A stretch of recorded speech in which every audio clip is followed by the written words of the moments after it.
Bismillahirrahmanirrahim. Assalamualaikum warahmatullahi wabarakatuh. Alhamdulillah wassalatu wassalamu ala Rasulillah Muhammad ibn Abdullah wa ala alihi wa sahbihi wa man walah wa ba'd.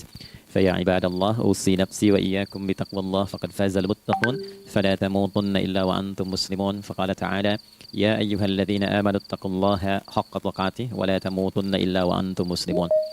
Keluargaku sekalian yang terhimpun di dalam Perbagas, Pertamina Gas, kita mengawali dengan bermohon kepada Allah semoga siapapun yang berada di ruangan ini atau terhubung dalam kajian ini, semoga senantiasa dijaga, diberkahi, dan dilindungi dalam kebaikan oleh Allah Subhanahu wa Ta'ala.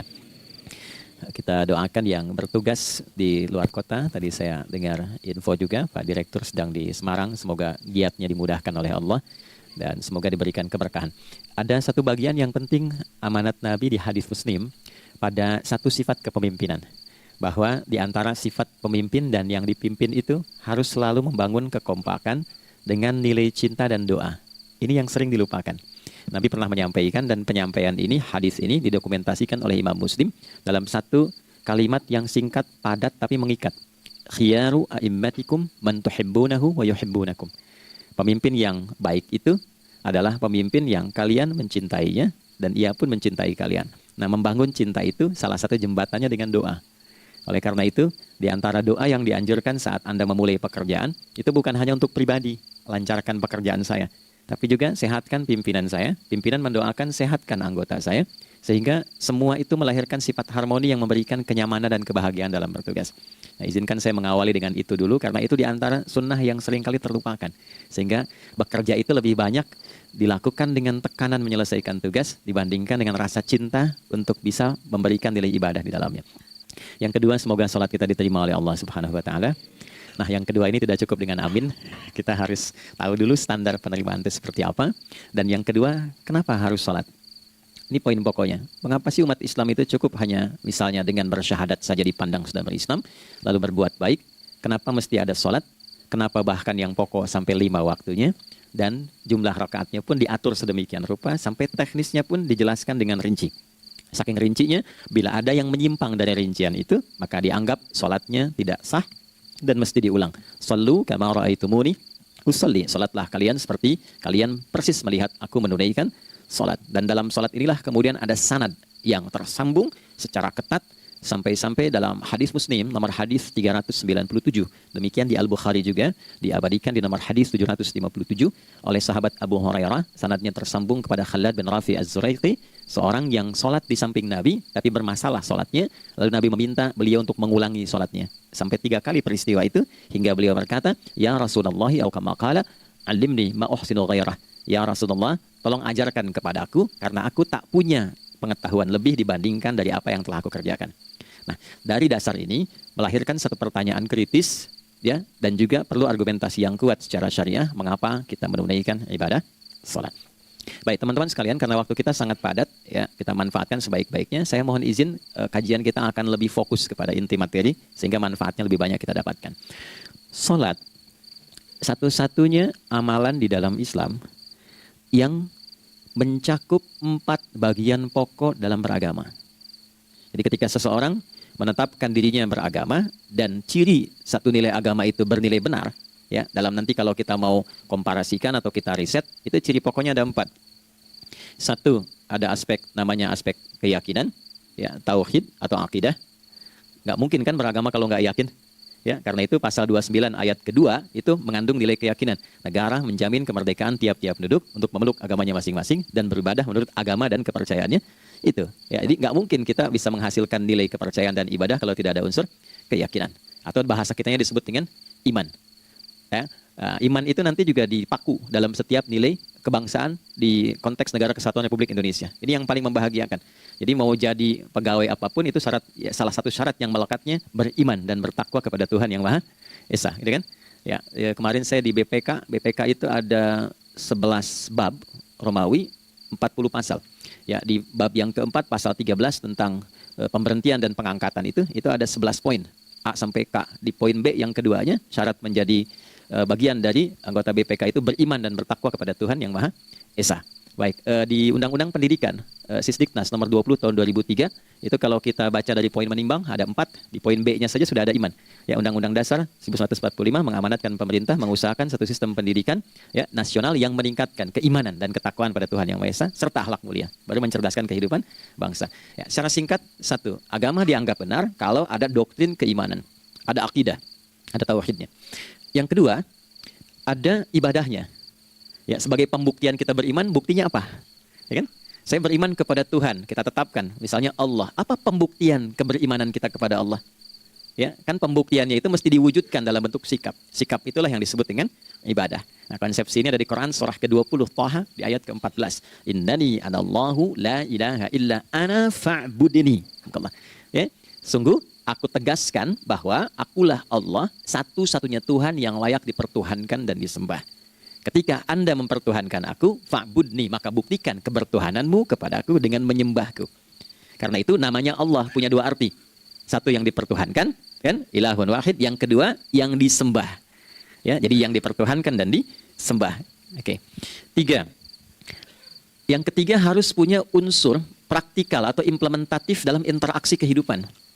Ya, jadi bukan cuma nyembah Tuhan, bimbingan kehidupannya apa? Implementasi dari ibadah itu.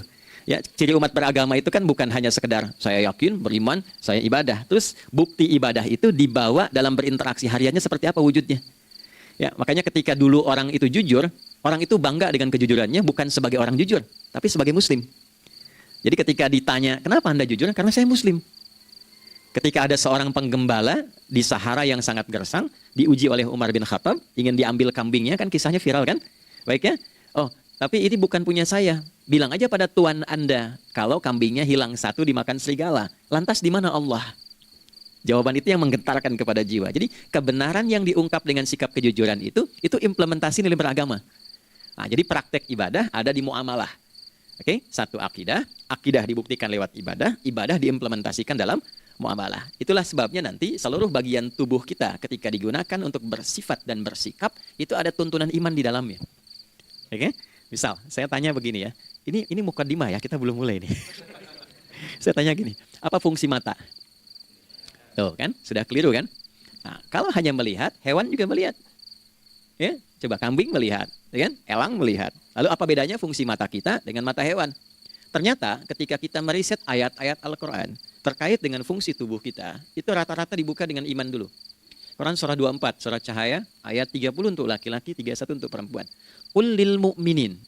Ya Muhammad katakan, viralkan pada pria-pria yang menyatakan dirinya telah beriman.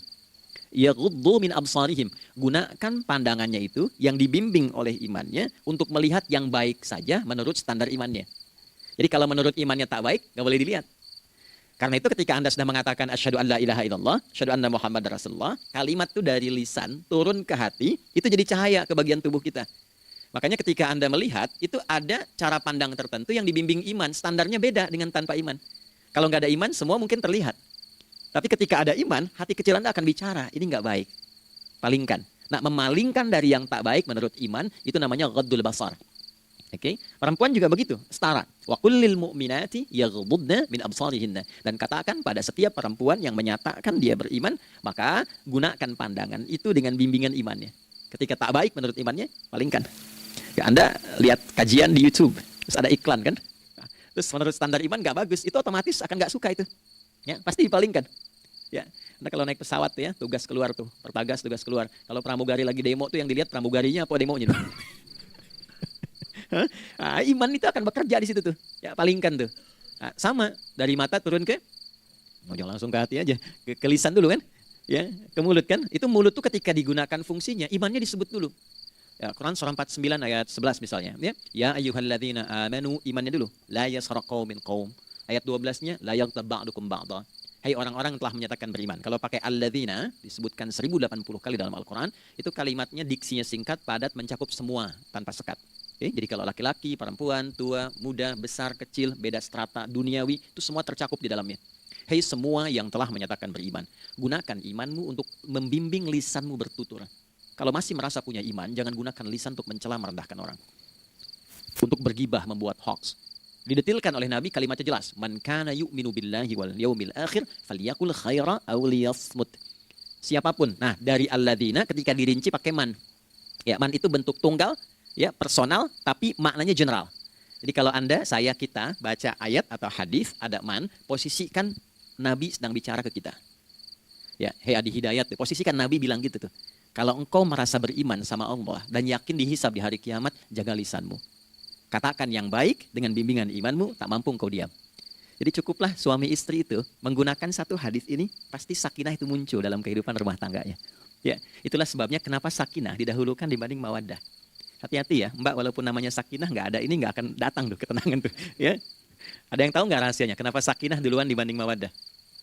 Ya, 5 juta. Ya, waktu habis karena padat sekali. Maddah jamaknya mawaddah, rasa kasih yang tumbuh dari pemberian materi. Jadi kalau rumah tangga itu ingin cenderung pada kebahagiaan, boleh berbagi dengan materi. Ya, istri cemberut, Anda datang dengan senyuman, sayang, kenapa? Ya, ini emas 2 kilo, nah itu pasti sehat lagi tuh. Ya, itu mawaddah. Tapi maaf, walaupun Anda mapan bekerja, harta cukup melimpah, ruah, tapi tidak ada ketenangan di rumah tangga, tidak ada sakinah, maka hampa kehidupan rumah tangga itu. Itulah sebabnya kenapa di Quran sakinah lebih dulu dibandingkan dengan mawaddah.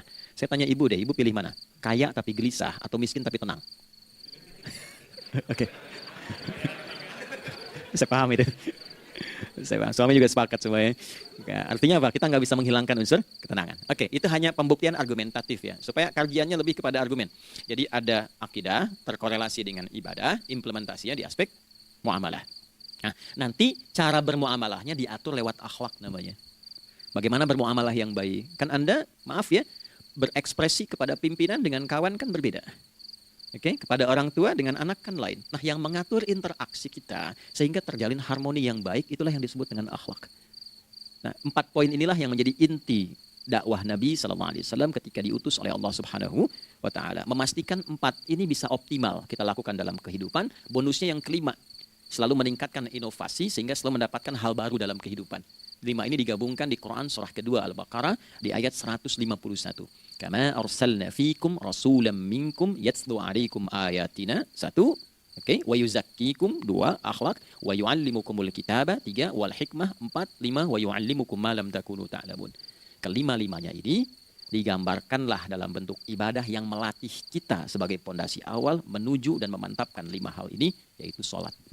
Itulah sebabnya kenapa sholat yang pokok dilakukan 5 waktu dalam sehari untuk mewujudkan 5 hal ini dalam kehidupan, dan satu-satunya ibadah yang mengumpulkan 5 aspek ini dalam prakteknya hanya sholat. Hanya sholat. Oke, mari kita detilkan, kita rinci, dan di sini kita akan mulai kajian kita. Yang tadi mukadimah ya. Baik, kita punya 30 menit, wah padat sekali. Bismillahirrahmanirrahim. 1. Sholat adalah perwujudan iman seorang hamba. Karena itulah kalimat sholat pertama kali disebutkan dalam Al-Quran, itu letaknya setelah kalimat iman. Al-Baqarah ayat 3, Alladzina yu'minuna bil ghaibi wa yuqimunas sholat. Orang-orang yang telah menyatakan beriman dan konsisten menjaga imannya. Beda alladzina amanu dengan yu'minun. Amanu telah beriman. Tapi kalau dia komitmen dan konsisten terus menjaga imannya sampai saat dia berpulang pada Tuhannya, maka berubah nanti bentuknya kalau di bahasa Arab jadi mudhari'. Kalau di bahasa Inggris kan itu punya 3 arti, present, continuous, and future. Jadi kalaupun sekarang terus berlangsung sampai masa depan pun saya tetap akan beriman. Nah, pembuktian untuk menjaga iman itu pembuktian utamanya pada sholat. Itulah sebabnya satu-satunya amal ibadah dari rukun Islam yang 5 itu, ya, satu-satunya amal ibadah yang disebut iman dalam Al-Quran hanya salat. Teman-teman boleh buka Quran surah kedua Al-Baqarah di ayat 143. Ya, di pertengahan ke ujung ayatnya. Saya percepat. Wa ma kana Allahu liyudhi'a imanakum. Dan Allah nggak akan pernah menyia-nyiakan salat seseorang yang dikerjakan karena imannya. Ayat ini turun, maaf, ketika ada terjadi pergantian arah kiblat. Dari yang tadinya semula ke Masjidil Aqsa, lalu berputar 180 derajat, beralih ke Masjidil Haram. Nabi sedang berada di luar Madinah. Madinah tempo dulu, wilayahnya nggak seluas cakupan sekarang. Oke, kalau diilustrasikan, area sekitaran Masjid Nabawi sekarang itulah Madinah lah. Di luar itu sudah di luarnya. Nah, Nabi sedang sholat, riwayatnya banyak menyebutkan, ada yang mengatakan zuhur, ada asar, ada maghrib. Di pertengahan itu turunlah Al-Baqarah ayat 144. Qad nara taqalluba wajhika fis sama' falanuwalliyannaka qiblatan tardaha fawalli wajhaka syatral masjidil haram. Maka berputarlah dengan turunnya ayat ini 180 derajat menghadap ke arah Masjid Al-Haram. Problemnya adalah ketika Nabi dan pengiring beliau kembali ke Madinah, area Masjid Nabawi, kan nggak semua masyarakat ikut. Maka virallah informasi itu bahwa kiblat telah beralih ke kiblat awal, yaitu Ka'bah Al-Musyarrafah. Maka penduduk panik pada saat itu. Status sholat kami yang tadi dikerjakan bagaimana? Karena sedang nggak bisa diulang, sudah pindah waktu. Maka turunlah kemudian firman Allah yang Al-Baqarah 143 itu, wa ma kana Allahu liyudhi'a imanakum. Karena engkau mengerjakan sholat itu dengan imanmu, maka Allah nggak menyia-nyiakan imanmu itu. Maksudnya apa? Walaupun arah kiblatnya tidak tahu mengarah kepada sisi yang belum berubah, tetap dihitung pahalanya sempurna karena imannya. Gitu. Nah, ini nanti yang menjadi landasan turunnya Al-Baqarah ayat 115. Walillahil masyriq wal maghrib fa aina ma tuwallu fathamma wajhullah. Kalau Anda sedang tugas nanti di lapangan, lalu sulit menemukan arah kiblat. Aplikasi susah karena sinyal nggak masuk misalnya. Oke, kemudian juga matahari agak remang-remang sehingga sulit untuk terlihat patokannya. Maka dengan keyakinan, dengan iman itu, menghadaplah ke arah yang kita yakini, maka berlakulah Al-Baqarah 115. Di saat itu diterima amal ibadah kita sama dengan yang menghadap kiblat dengan dasar imannya. Oke, nah pengertian terbaliknya, mafhum mukhalafahnya, maka Nabi mengatakan, al-farqu bainal mu'min wal kafir tarkus salah. Beda antara orang yang beriman dengan yang belum beriman adalah pada sholatnya. Jadi kalau ada orang mengatakan sudah beriman dan tidak menunaikan sholat, ini artinya keimanannya belum diakui sepenuhnya oleh Allah Subhanahu Wa Taala. Jelas ya? Halo, kenapa sedih begini? Maaf, saya terlalu cepat nggak? Nggak ya, baik. Jadi dalam poin ini penting pembedanya di sholat. Itulah sebabnya kenapa dari kecil kan, usia sekian, dari mulai 3 ke arah 7 tahun contohkan. Ya, orang tuanya sholat bentangkan sejadah. Kalau bisa kalau anak sudah mulai suka tuh kasih model sejadah yang anak-anak sukai bentuknya. Ya, dulu ada anak saya senang model mobilan, saya tidak sebutkan supaya tidak endorse gitu ya. Dikasih sejadah dengan pola itu, dia senang tuh ikutin. Kita nggak minta sholat, dia datang sendiri. Ya, nanti setelah mulai 7 tahun kan baru diajarkan dengan baik, diajak ke masjid kalau yang laki-laki. Demikian seterusnya. Ya, mengapa dari awal dituntun seperti itu? Untuk memberikan sebuah penguat bahwa penjagaan iman dimulai dari sejak dini. Ya, tapi di Indonesia saya perhatikan kelasnya sudah advance. Ya, TK sudah manasik gitu. Itu satu ya. Karena nanti kalau Nabi bilang begitu artinya akan terjadi orang mengatakan beriman tapi tidak sholat. Ya, makanya keras dari awal Nabi katakan bahwa pembeda antara orang yang beriman dengan yang baru klaim beriman itu pada sholatnya. Ya, pada sholatnya. Mengerjakan sholat maka sah status imannya, tidak menunaikan sholat maka bermasalah imannya. Itu poin yang pertama. Yang kedua teman-teman sekalian, ibadah. Kita lanjut ya. Sholat adalah bagian pokok terpenting dari ibadah. Nah, di sini kita akan mulai membuka sedikit rahasia terkait dengan aspek ibadah ini. Teman-teman sekalian, ternyata sholat ini ketika oleh Allah diturunkan dalam Al-Quran, dalam konteks penunaian ibadah, bukan berarti hanya mengkoneksikan atau mengkorelasikan hubungannya dengan iman saja, bukan. Karena saya beriman, saya buktikan ibadah nyembah Allah lewat sholat. Dalilnya Quran surah ke-20 ayat 14. Innani anallah la ilaha illa ana. Aku tegaskan akulah Allah, nggak ada Tuhan yang layak dipertuhankan dan disembah kecuali saya. Fa'budni, kalau Anda telah menyatakan beriman padaku, buktikan keberimananmu dengan menyembah saya dalam ibadah. Bentuknya bagaimana ya Allah? Teruskan ayatnya. Wa aqimis sholata. Tunaikan sholat sebagai bukti ibadah. Itu li dzikri, sebagai zikir kepadaku. Jadi korelasi antara ibadah dengan iman, sudah kita sebutkan dalilnya. Sekarang ibadahnya tersendiri ketika ditunaikan, apa manfaat dari ibadah itu? Mengapa mesti ada 5 waktu? Dan apa turunan manfaatnya dalam kehidupan kita? Kalau kita mengerjakan itu, dampaknya kepada kehidupan kita apa? Nah, inilah indahnya di dalam Islam, dijelaskan dalilnya, diberikan contohnya, diberikan alasannya, dan yang paling indah, diberikan penjelasan dengan detail tentang manfaat-manfaatnya. Ini tidak ditemukan di dalam konsep keyakinan manapun. Kalau teman-teman boleh mau riset silahkan. Ada nggak satu keyakinan agama tertentu yang dari ibadahnya itu diatur?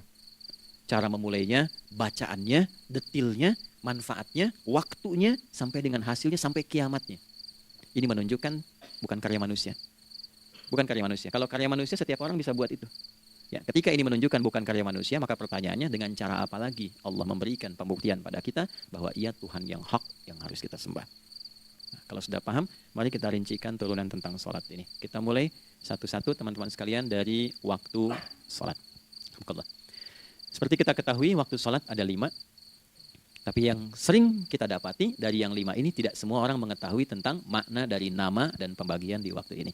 Yuk kita mulai rincikan. Salat yang pertama namanya apa? Nggak usah khawatir, menang nggak dapat hadiah kalau benar. Salah juga keterlaluan. Oke, 1 subuh. Dia satu-satunya nama salat yang punya 2 nama ya. Subuh dan fajar. Oke, Pak Fajar, Pak waktu salat. 2 zuhur. 3 asar. 4 maghrib, 5 isya. Oke, rumus hitungannya 24 4 3 4 ya. Rumus bilangannya 24 4 3 4. Kalau mau tanya nomor koneksi dengan Allah 24 4 3 4, 2 subuh, 4 zuhur, 4 asar, 3 maghrib, 4 isya. Oke, pertanyaannya, apa artinya nama itu? Selama ini jangan-jangan kita hanya tahu namanya tapi tidak memahami maknanya. Itu poinnya. Oke, sekarang mari kita mulai. Izin saya tidak punya kemampuan untuk menuliskan ya, karena memang saat ini terbatas, tapi kalau diperkenankan bisa kita coba uraikan sedikit. Baik. Ya, bismillah, jazakallah khair. Mohon fokus baik-baik karena waktunya tinggal 21 menit lagi. Izin saya pastikan dulu ya supaya terlihat dengan baik. Ibu kelihatan di sana? Bagus. Saya kira itu hanya di Sumbawa Barat. Ternyata di Pertagas pun perempuan-perempuannya imannya luar biasa. Maksudnya belum saya tulis sudah kelihatan. Imannya luar biasa. Oke, kita mulai dari yang pertama ya. 5 waktu sholat. Kita mulai dari 1 dulu. Subuh, teman-teman saya turunkan dulu ya.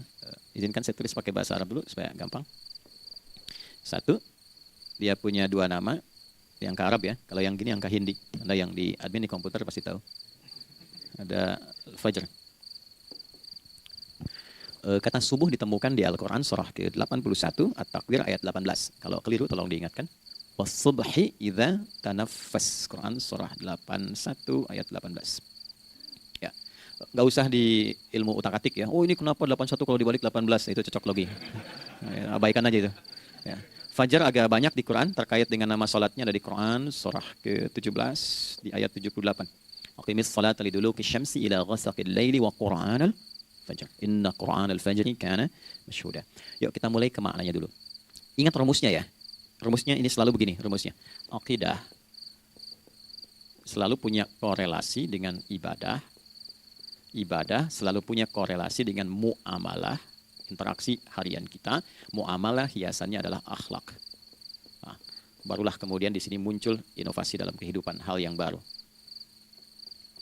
Hidup ya, yang mengacu pada 2 kebahagiaan yaitu dunia dan akhirat. Ya, konsepsi ini nanti ditemukan di Quran surah ke-2 Al-Baqarah ayat 201 dan menjadi doa paling favorit umat Islam Indonesia saat ini. Rabbana atina fid dunya fil akhirati. Oke, ya cukup. Subuh. Ini rumus dasarnya. Dari akidah, kita beriman, pembuktian imannya lewat ibadah sholat. Apa hubungan sholat dengan aktivitas harian kita? Subuh asalnya terkorelasi dengan kata asbah. Oke? Asbah itu asalnya sesuatu yang sudah siap dengan rencana yang matang. Baik, orang Arab tuh kalau bertanya begini, kaifa asbahta ya akhi? Kaifa asbahti ya akhti? Bagaimana kabarmu di pagi ini? Itu bukan hanya nanya kabar kesehatan. Beda dengan kaifa haluk, beda. Ya, itu bertanya, bagaimana kabarmu hari ini, aktivitasmu bagaimana? Lancar, sudah siap, planning bagus, dan sebagainya. Ya, itulah sebabnya ketika Allah bersumpah dengan awal waktu, penandanya adalah planning kegiatan. Ya, was-subhi, dan aku bersumpah demi waktu subuh, awal mula untuk berkegiatan, idza tanafas, apabila sudah mulai bergerak, bersamaan dengan nafas yang keluar itu, maka sudah jelas rencana yang dibuat. Ya, jangankan kita, semua alam itu, semesta itu seluruhnya bukan hanya bertasbih, tapi beraktivitas dalam tasbihnya. Di waktu subuh, matahari sudah mulai bersinar kan? Ya, dan sinarnya mengambil manfaat loh, mengandung nilai manfaat, memecah keheningan malam dan menghilangkan kegelapannya. Gelap mulai hilang, datang kemudian sinar yang memberikan kita bimbingan untuk beraktivitas. Tumbuhan dimulai waktu itu sudah mengeluarkan oksigen, menyerap karbon dioksida. Saya waktu di Utrecht, di Delft di Belanda, ya, saya coba ingin membuktikan. Kan adzan nggak terdengar keluar ya. Jadi sebelum waktu subuh itu saya keluar, kebetulan flatnya waktu itu dekat area hutan yang agak rimbun, enak, itu udaranya bagus. Itu sebelum subuh terasa karbon dioksida. Walaupun cuma beda hampir 1 menit. Tapi begitu masuk waktu subuh, keluar kesegaran yang luar biasa. Oksigen yang keluar. Ya, Ini kan nggak mungkin kalau kuasa Allah tuh nggak mungkin terjadi seperti ini kalau bukan kuasa Allah Subhanahu Wa Taala. Tapi poinnya adalah yang bicara begini Quran. Nah sekarang yang ingin saya katakan adalah alam semesta dalam konteks seperti matahari, kemudian tumbuhan, binatang, ayam bahkan mulai berkokok punya planning yang teratur. Masa kita makhluk yang dihisab tuh nggak teratur, nggak punya perencanaan?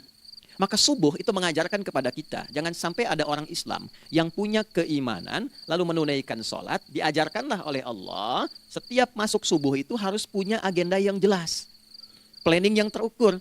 Jangan terjadi mengaku muslim, beriman, tapi nggak jelas perencanaan hidupnya. Jam 7 mau di mana? Jam 8 kerjakan apa? Anda dari sini ketemu 7 ke 4, atau setengah 8 ke setengah 5, 8 jam kerja. Oke, berangkat jam berapa? Petakan di jalan macetnya di sebelah mana? Ukur sampai kantor tiba jam berapa? Apa yang mau dikerjakan di kantor? Itulah Islam, itulah subuh. Sehingga tidak ada satupun orang Islam di era Nabi mengajarkan beraktivitas kecuali terukur dan teratur. Bahkan Nabi memulai itu evaluasinya di malam hari.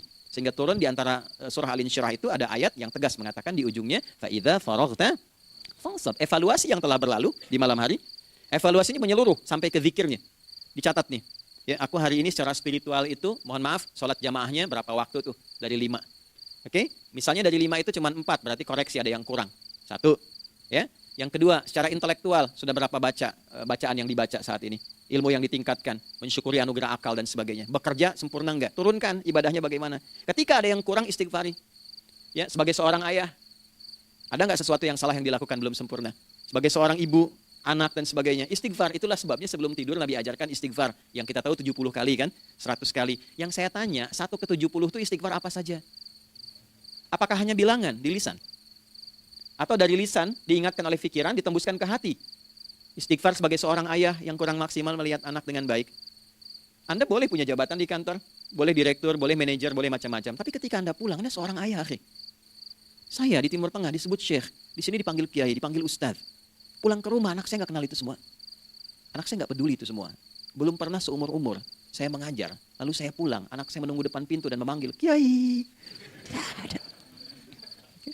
Dia ingin ayahnya. Dia ingin ayahnya. Oke, kenapa nggak kita hadirkan istighfar pertama kita itu karena kita kurang perhatian. Kurang perhatian kepada anak misalnya. Saya kalau pulang tengah malam dan semua tertidur, saya lihat satu-satu. Perbaiki cara tidurnya, doa, lihat satu-satu, minta ampun sama Allah. Dan ya kadang sebelum mengalirkan air mata kita nggak bisa tidur karena nggak tahu nanti ketemu lagi nggak di akhirat. Itu poin yang paling penting. Nah, jadi istighfar pertama itu untuk diri kita ketaatan pada Allah, untuk diri kita sebagai anak pada orang tua, sebagai suami punya tanggung jawab istri atau sebaliknya, demikian seterusnya. Nah itu kalau sudah kita bisa lakukan, dievaluasi, direncanakan besoknya. Fa'idha faragta fansab, direncanakan lagi yang berikutnya besok mau ngapain, tulis malam. Kalau kita biasakan begitu tidurnya enak. Karena nggak ada beban, damai hidupnya. Dengan teman damai kalau ada perselisihan sebelum tidur. Ya, jadi nggak ada orang mengigau itu masalah-masalah kehidupan dunia yang belum tuntas. Ini dunia saat terjaga bermasalah, saat tidur pun masih bermasalah. Gara-gara kamu nih, kapan istirahatnya? Ya. Nah, ketika kita bangun dari subuh itu, maka rencana yang sudah kita siapkan itu, teman-teman sekalian, dibawa menghadap Allah supaya minta kemudahan, minta kelancaran, minta pendampingan, minta bimbingan. Itulah sebabnya kita dipanggil sholat di awal waktu, supaya rencana yang sudah kita siapkan itu minta taufiknya, persetujuan dan perlindungan dari Allah. Inilah yang menjadikan rahasia umumnya para sahabat memulai berkegiatan sejak dari masjid. Teman-teman boleh riset deh, hadis-hadis tentang sholatnya sahabat dan kaitannya dengan syuruk dan pekerjaan. Rata-rata memulai dari masjid. Mereka tungguin, evaluasi, begitu siap, syuruk, minta sama Allah, berangkat. Saya mau kasih satu rahasia ya, boleh jadi ijazah tapi di antara kita aja ya. Anda boleh lakukan, berangkat ke masjid itu dengan baik. Terus minta misalnya, ya Allah, kau perintahkan aku untuk berikhtiar, sekarang aku lakukan. Kau perintahkan aku untuk perencanakan, sekarang aku ikhtiarkan. Mohon lindungi, mudahkan, dan berikan bimbingan terbaik untuk mendapatkan hal yang wajar, halal, baik, dan kau ridhoi. Anda berangkat. Pulang, sebelum nyampe rumah, mampir dulu ke masjid. Masjid terdekat dari rumah aja. Sholat 2 rakaat, gitu. Ya, sholatnya bisa sholat wudhu, tahiyatul masjid, dan sebagainya. Setelah itu pulang. Doa dulu habis sholat, ya Allah, aku telah berikhtiar seperti apa yang telah engkau perintahkan.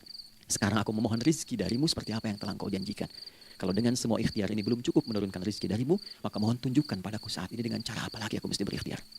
Oke? Silahkan Anda pulang dengan suasana itu ke rumah dan lihat apa yang terjadi. Rasakan bedanya, bedakan rasanya, dan pasti terasa bedanya. Gak ada kesan yang lain pada jiwa. Jadi yang dibawa ke rumah itu bukan aura kantor. Bukan aura jalan yang macet, tapi ada ketenangan, kenyamanan, dan kenikmatan. Kalau teman-teman mau pakai sunnah sahabat ini dalam dunia pekerjaan, dan Anda lakukan, coba sehari ini saja, rasanya pasti beda. Ya, ini bagian pertama. Nah, ketika kita ingin datang menghadap Allah, dan mulai membawa rencana kita, kan perlu isyaratnya kan, kapan dimulai?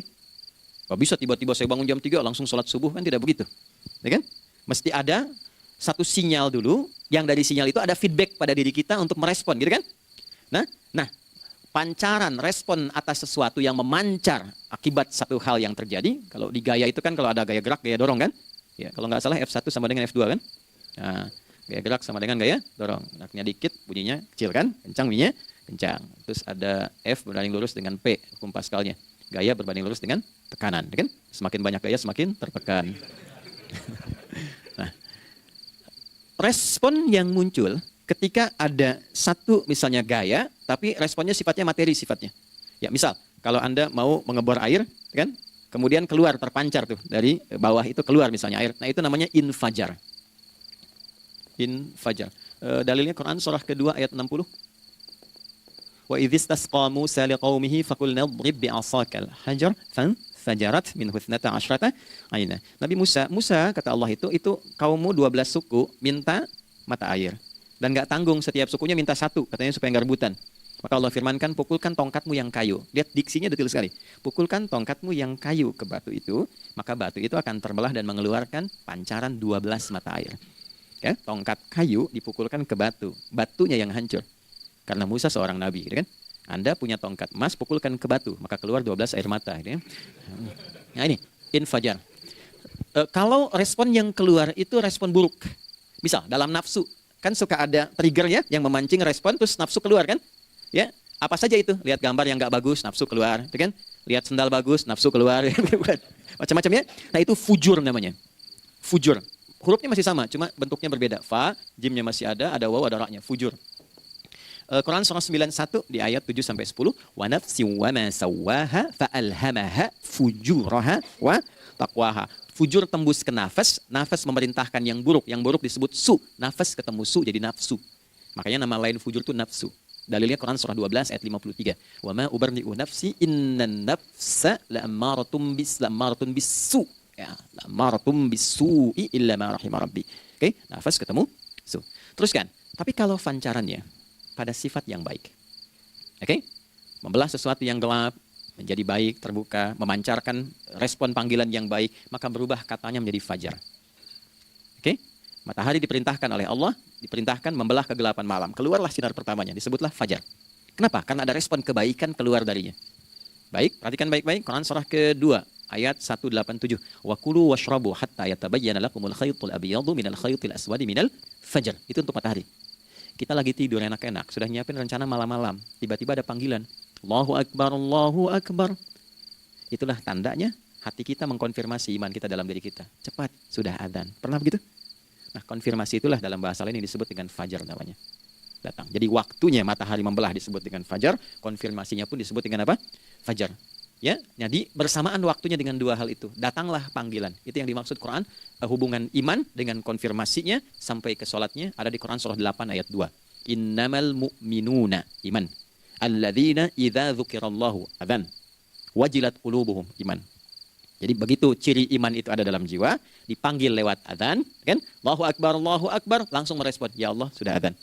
Walaupun setelah adzan ada lagi getaran, baru adzan belum qomat gitu kan. Nah, misal ya. Nah, tapi inilah fajar. Jadi maksudnya rencana Anda ini agak jarang dibahas ya. Mohon maaf, ilmu ini agak jarang. Jadi jangan Anda bilang saya bid'ah, bukan. Ya, bukunya ada, referensinya ada. Cuman karena jarang dikaji, jangan sampai kekurangan pengetahuan menghukumi yang tahu jadi salah gitu. Ini poinnya. Jadi saya kalau bahas satu masalah, itu bukunya saya kumpulkan. Tafsir awal sampai akhir yang ada apa, buku-buku tentang sholat apa, baru kita keluarkan. Jadi bagian topik-topik tertentu yang dibahas. Problemnya ketika membahas tentang ibadah cuma dua. Satu, tentang bacaan, doanya apa. Yang kedua, tentang gerakan, bagaimana mengerjakannya. Yang ketiga, jarang dibahas hikmahnya apa. Padahal rumus dalam ibadah itu dalam fikih tiga-tiga mesti dipakai. Ini Quran surah kedua ayat berapa? Ayat 129. Rabbana wab'ats fihim rasulan minhum yatlu 'alaihim ayatika ini wa yu'allimuhumul kitaba ini wal hikmah ini. Barulah kita mendapatkan sesuatu yang baru. Ya, ini wa yuzakkikum dan di 151 Al-Baqarah wa yu'allimukum ma lam takunu ta'lamun. Jadi ini bukan ilmu yang baru, bukan, belum tahu saja. Jadi selama ini yang kita kerjakan jangan sampai terbatas pada ritualnya saja untuk mencukupkan ini. Hubungan ritual dengan ini apa gitu. Ya, jadi subuh ini mengkonfirmasi bahwa ada satu keteraturan dalam kegiatan kita. Ya, alhamdulillah. 2, siang. Oke, setelah subuh, fajar, salat apa? Zuhur. Oke, saya tanya pada Anda, zuhur itu artinya apa? Sudah, cukup katakan Allahu a'lam. Waktunya terbatas ya. Sahabat ditanya nggak tahu Allahu a'lam. Anda sahabat bukan, tabi'in bukan. Zuhur. Waktu tinggal 4 menit lagi. Oke, teman-teman, kalau kita jeli, ini kan sholat dikerjakan di siang hari kan? Siang itu bahasa Arabnya nahar. Naharun itu siang. Tapi kenapa sholatnya zuhur? Kok nggak sholat nahar gitu? Ya, lohor, ini paksain tuh. Zuhur, lohor. Ya. Terus sore, biar nyambung cepat. Sore, bahasa Arabnya kan masa. Masa al-khir, selamat sore. Kenapa kau sholatnya asar? Kok sholatnya namanya asar? Oke? Maghrib, isya. Isya kan malam kan? Kenapa nggak lail? Lail itu kan malam. Kalau ada yang istimewa di malamnya, itu lailah namanya. Makanya ketika turun Al-Quran disebut Lailatul Qadar. Karena malamnya istimewa. Beda, lail dengan lailah itu beda. Lail itu waktu malam, lailah ada yang istimewa di malam itu. Ya, jamaknya lail, layali, lela, lili, lala, itu malam. Ibu lili, ibu malam-malam. Ya. Zuhur artinya jelas, terang. Ada idhar, dibaca dengan jelas, terang. Gak boleh dengung. Man amana. Itu kan? Ya, min husni, harus jelas. Ya, ada a, jelas. Zuhur kenapa disebut zuhur? Untuk evaluasi kegiatan kita dari setengah hari. Sudah jelas belum hasilnya? Ya, Anda punya rencana di sini, evaluasi di siang. Jelas gak hasilnya? Pekerjaan Anda yang sekarang diamanahkan dari pagi jam 7 sampai sekarang, evaluasi dulu. Dicek, jangan cuma ditinggalkan. Oke, saya sedang kerjain, tinggalin dulu sholat. Bukan begitu. Ketika akan sholat, Anda cek dulu. Dari ke siang itu tengah hari, bagaimana hasilnya? Ada yang perlu disempurnakan gak? Ya, ketika ide-idenya mulai mentok, ada yang belum selesai, datang dulu sholat, tenang lagi. Saat tenang itulah dirumuskan kembali pelan-pelan. Kan lumayan dari jam 12 sampai jam 1. Diisi dengan baik, dilihat. Itu baru dunia ini. Kan kita ngejar ini juga. Karena nanti ayat 200-nya, ada yang cuma ngejar ini. Wa minan nasi may yaqulu rabbana atina fid dunya. Bukan, kalau nggak hafal diam aja. Wa minan nasi may yaqulu rabbana atina fid dunya wa ma lahu fil akhirati min khalaq.